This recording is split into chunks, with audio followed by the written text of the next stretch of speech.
Hey, Windsor Park neighbors. I'm Chris with Legal Care Tampa Bay. Just want to do a quick public service announcement. I saw an individual cleaning a roof last week, or the end of last week, by pressure washing the roof.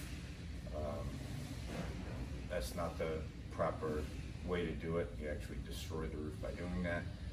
So I just wanted to throw that out there.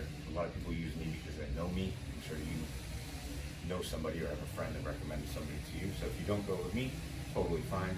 I just want you to know I'm always here to answer any questions, to help educate you, to let you know the proper processes and how it's done. Because our neighborhood's great. I want to see it stay beautiful, but done properly. And I don't want anybody to be basically ripped off by paying somebody to do the job and actually destroying your property in the process. So, not a sales pitch, literally just it frustrated me to see someone doing that to somebody's home and don't want it to happen to anybody else. So, hope you guys have a great weekend. God bless.